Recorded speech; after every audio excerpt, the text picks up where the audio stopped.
Resulta verdaderamente asombroso detenerse a pensar en el nivel de estrés metabólico y estructural que asume el cuerpo durante el embarazo y el posparto. Totalmente.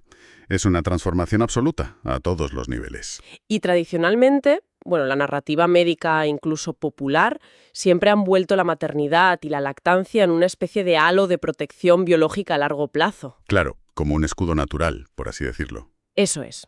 Un escudo que supuestamente reduce el riesgo de ciertas patologías. Pero claro, cuando rascamos la superficie de la biología molecular, a menudo nos topamos con misterios que desafían frontalmente estas nociones que damos por sentadas. Ujú.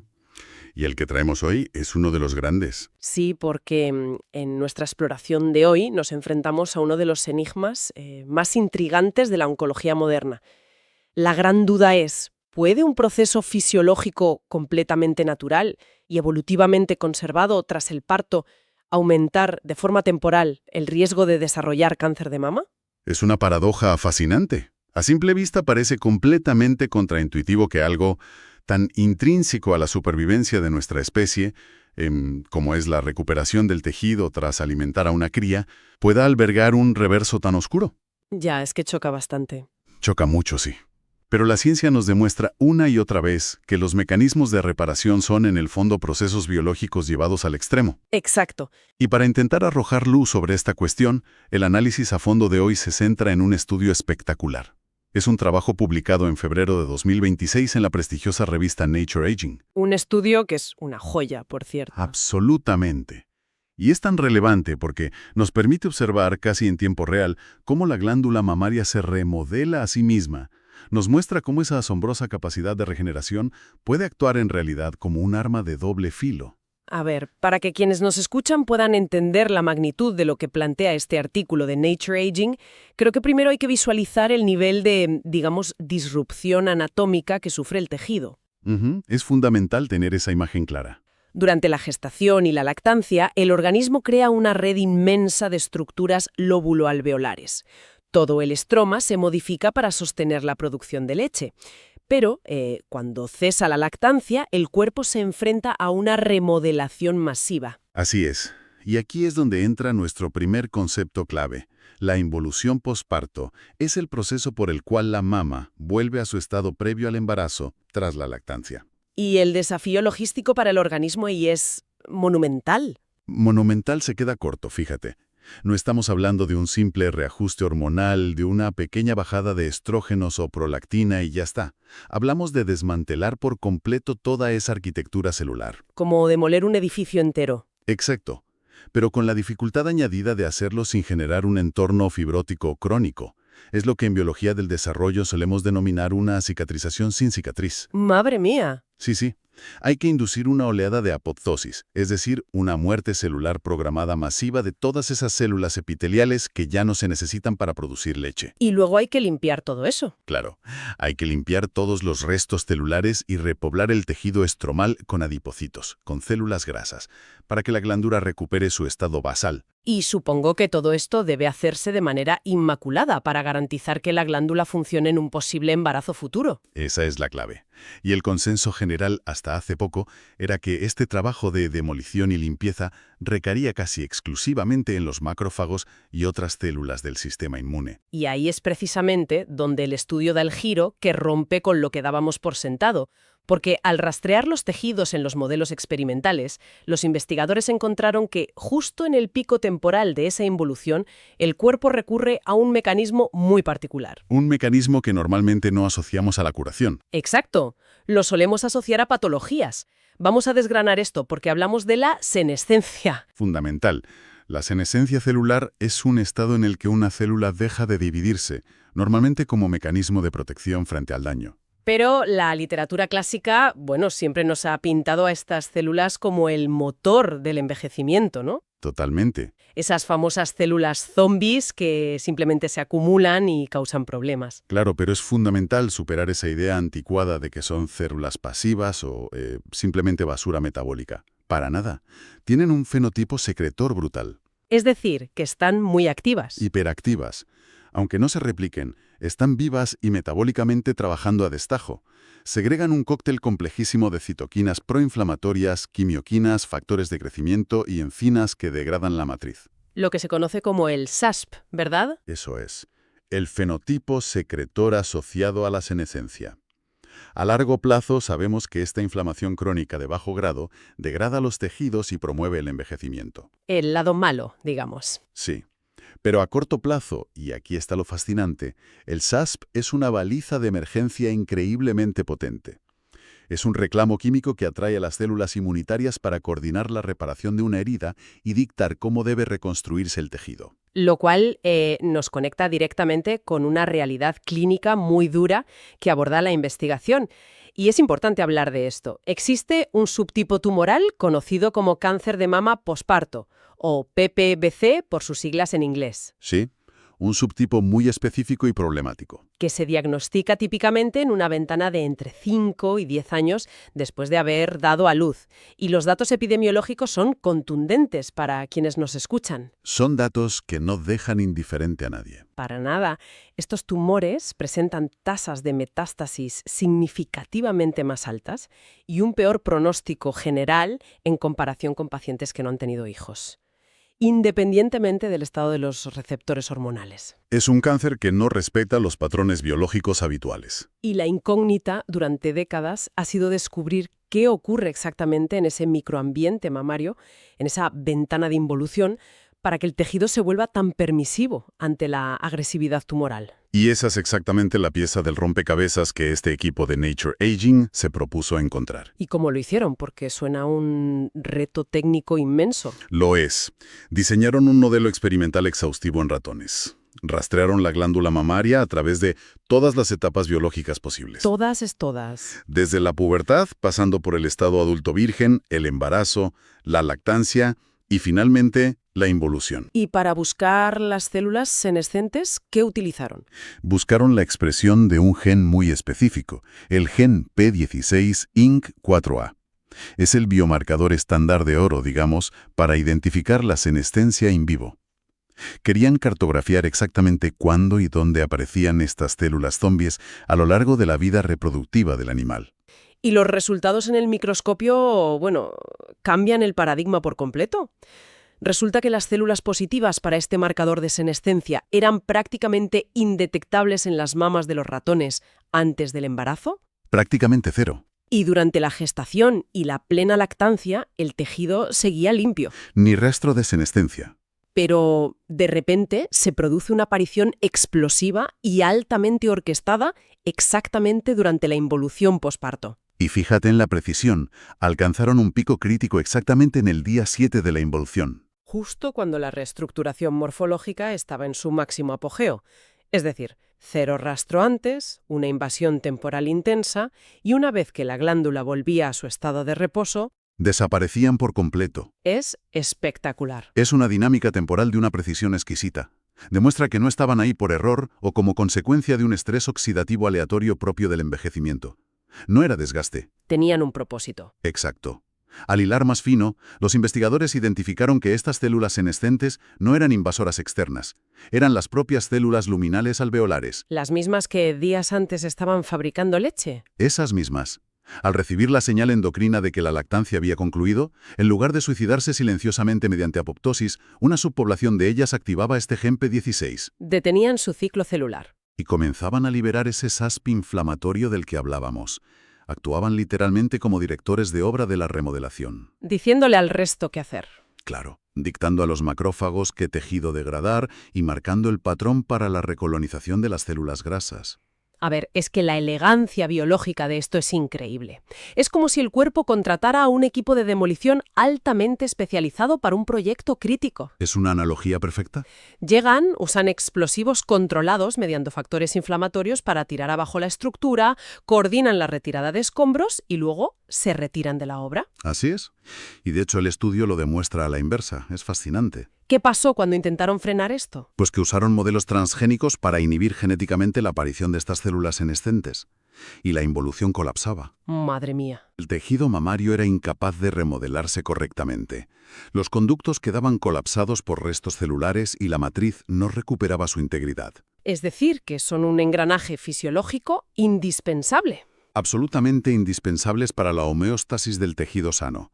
No se puede prescindir de ellas en un proceso normal. Aquí es donde se pone realmente interesante, porque si son tan vitales para la curación natural y la homeostasis, ¿cómo encaja esto con el cáncer? Pues porque toda esta maquinaria perfecta asume un riesgo temporal gigantesco. Y aquí profundizamos en la raíz de ese cáncer de mama posparto tan letal. Claro, el contexto cambia. Exacto. Si cruzamos esta involución inflamatoria masiva con la aparición puramente aleatoria de una célula con una mutación oncogénica previa, el escenario cambia por completo. Como tener una cerilla cerca de un barril de pólvora. El tejido mamario en involución es un entorno biológico en ebullición.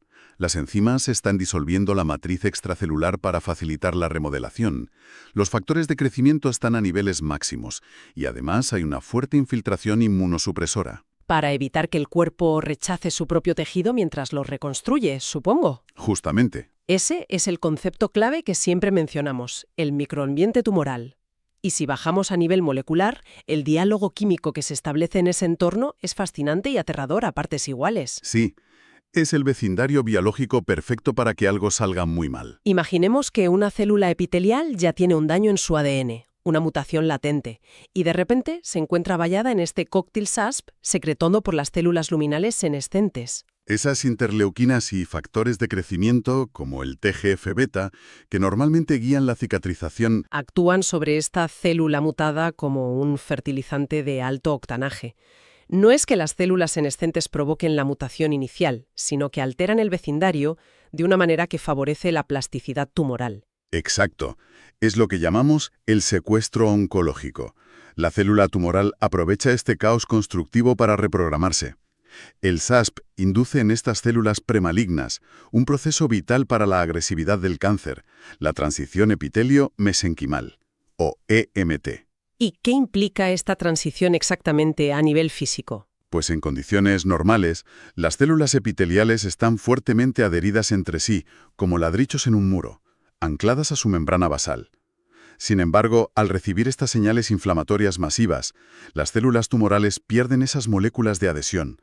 Se sueltan. Se sueltan y cambian su morfología. Se vuelven más móviles, más similares a células madre. Y la matriz extracelular, que está siendo degradada activamente por las enzimas de la involución, Ya no supone una barrera física. en absoluto.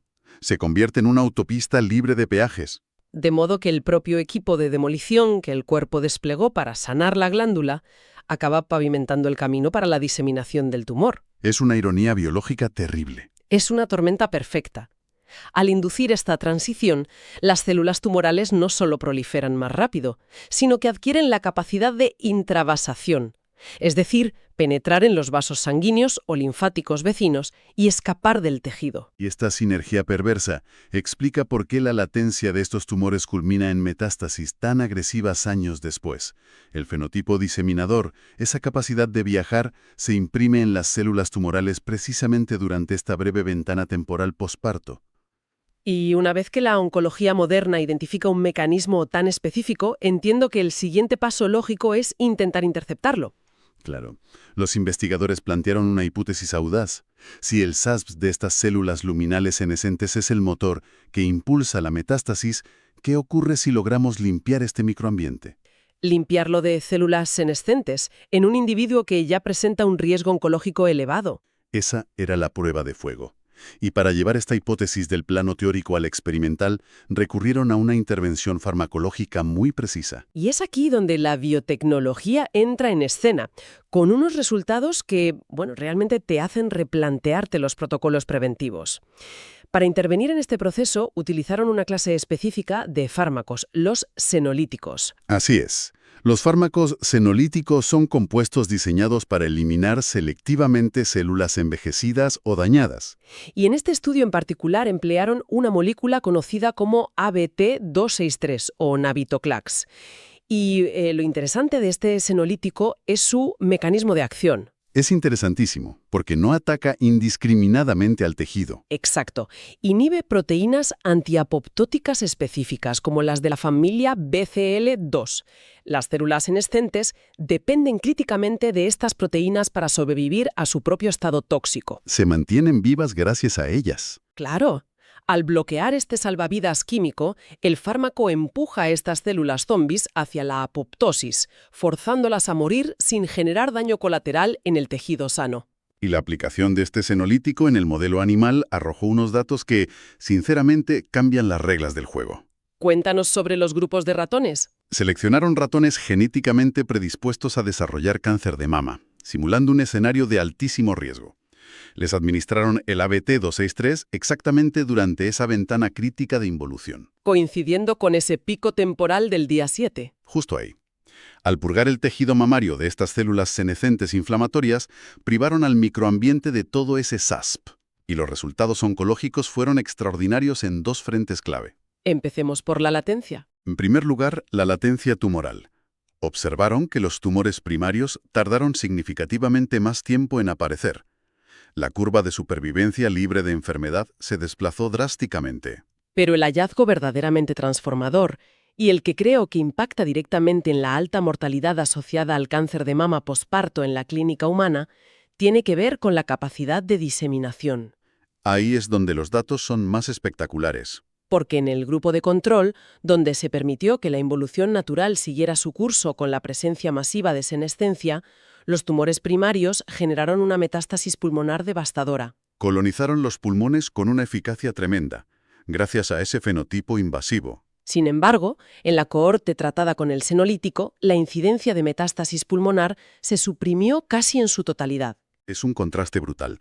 Al eliminar los directores de obras senescentes, el tumor primario no pudo beneficiarse de esa transición hacia un estado más invasivo. Se quedó sin el abono químico necesario. Se quedó sin las herramientas, sin la motilidad y sin las enzimas que degradan la matriz para abrirle paso.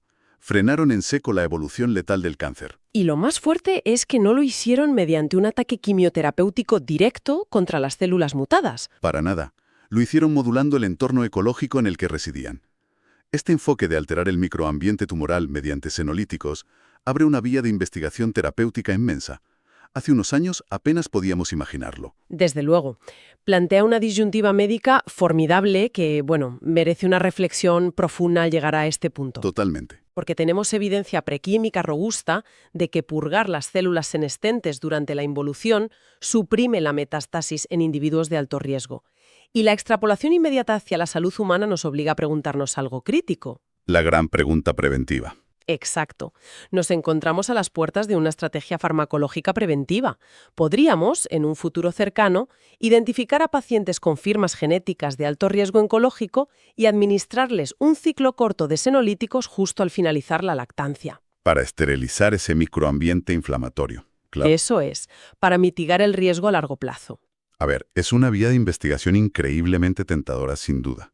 Pero si conectamos estos datos de laboratorio con la complejidad de la fisiología humana en la vida real, el principio de precaución debe imperar. Sí, hay que ir con pies de plomo. Intervenir farmacológicamente en un proceso evolutivamente conservado conlleva riesgos sistémicos innegables. Como evidenció el propio estudio, si eliminas las células senescentes, la involución mamaria se atrofia. Se colapsa el proceso natural. Exactamente. No sabemos con certeza qué impacto tendría una arquitectura mamaria mal remodelada a largo plazo en una mujer. Podría generar fibrosis tisular permanente. O incluso incapacidad funcional para futuras lactancias. O alterar la respuesta inmunitaria local frente a otros patógenos. La senescencia celular se revela aquí como el puente indispensable que vincula la curación profunda de un tejido complejo con la promoción, digamos, accidental del cáncer. Es un equilibrio biológico que opera sobre el filo de una navaja. Para garantizar que el tejido cicatrice y recupere su viabilidad reproductiva sin dejar fibrosis, el cuerpo asume conscientemente un periodo de altísima vulnerabilidad oncológica. Un peaje evolutivo podríamos llamarlo. Y esto nos deja una última reflexión estructural para quienes nos escuchan. Algo que trasciende las gráficas y las vías de señalización de este estudio, pero que late en el fondo de esta maquinaria biológica. Una perspectiva más amplia. Eso es. Si lo pensamos bien, la evolución moldeó la senescencia celular como una herramienta vital de supervivencia a corto plazo. Su propósito era asegurar que la glándula mamaria sanara rápidamente tras el destete, garantizando así la capacidad de alimentar a la siguiente generación. Cumplía su función a la perfección. Era un diseño absolutamente perfecto para un escenario histórico donde la esperanza de vida humana rara vez superaba las 4 décadas. Pero la pregunta que flota en el aire hoy es, ¿hasta qué punto el drástico aumento moderno de nuestra longevidad está desenmascarando los defectos de diseño de nuestros propios mecanismos de curación? Es un planteamiento que da vértigo. Nos obliga a cuestionarnos cuántas otras estrategias biológicas protectoras, que blindaron nuestra supervivencia en el pasado evolutivo, albergan vulnerabilidades silenciosas. Vulnerabilidades que solo se manifiestan cuando les damos el tiempo suficiente para actuar en un cuerpo tan longevo. Lo que protege hoy podría predisponer mañana. La biología rara vez es blanco o negro.